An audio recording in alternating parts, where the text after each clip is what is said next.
अस्सलाम वालेकुम रहमतुल्लाह।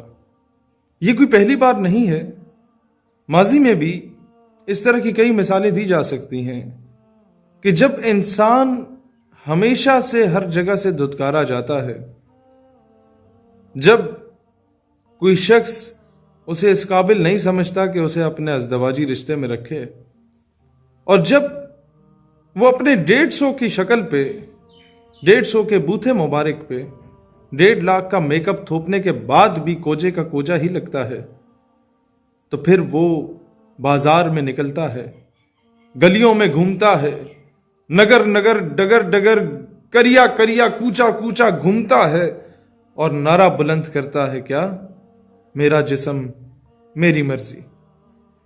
ऐसे ही कुछ तवाइफ सिफत लोग जो जिस्म बेचने को तरजीह देते हैं मेहनत करने पे, जो जिस्म फरोशी को तरजीह देते हैं जिस्म ढांपने पे, ऐसे लोग हमारे माशरे का सबसे बड़ा नासूर हैं।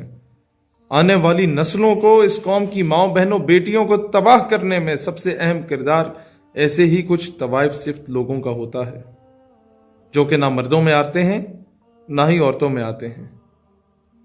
कहने का मकसद यह है, मैं अक्सर एक एग्जाम्पल देता हूं कि एक टॉफी को आप विदाउट रैपर फेंकते हैं और एक टॉफी को रैपर के साथ फेंकते हैं, तो हर कीड़ा मकोड़ा चूड़ा चमाड़ जाके किस पे छलांग मारता है?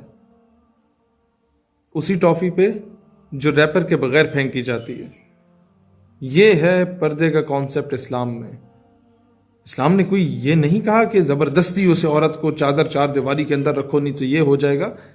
इस्लाम ने ऑनर दिया, इस्लाम ने रिस्पेक्ट दी। वो मां जिसके रेट गलियों बाजारों में लगाए जाते थे, आफ्टर इस्लाम रसूलुल्लाह अलैहि सल्लम ने फरमाया, नहीं, माओ के कदमों तले जन्नत है। वो बहन बेटी जिसके पैदा होते ही उसे जिंदा दरगोर कर दिया जाता था, रसूलुल्लाह अलैहि सल्लम की अगर साहिबजादी आती तो आप अपनी काली कमली, अपनी चादर मुबारक बिछा दिया करते, आपके ऑनर में खड़े हो जाते। वो बेटियां जिनको जिंदा दरगोर किया जाता था, रसूलुल्लाह अलैहि सल्लम ने फरमाया, नहीं, जिसकी 2 या उससे ज्यादा बेटियां हों और अगर अच्छी तालीम और तरबियत करे तो बरोज़े हशर यूं मेरे साथ होगा जिस तरह 2 उंगलियां एक दूसरे के करीब हैं।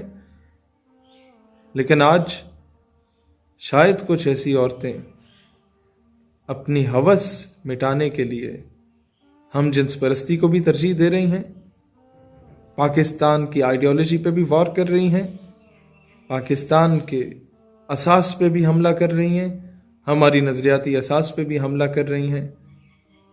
मुझे लाख इख्तलाफात सही हाफिज हमदुल्ला से, लेकिन उसके एक अमल है जिससे मुझे बहुत प्यार है। मुझे लाख इख्तलाफ सही खलीलुर रहमान कमर से, लेकिन जनाब दानिश की मौत पे जो आपने इस कौम को सदमा दिया था, उसका कफारा आपने कल अदा किया। खिराज तहसीन के लायक हैं आप।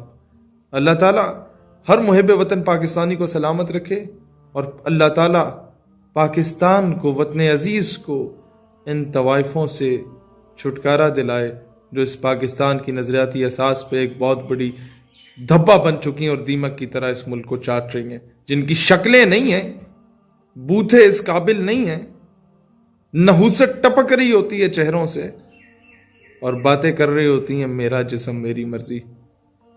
शक्ल देखो, औकात देखो और हरकतें देखो।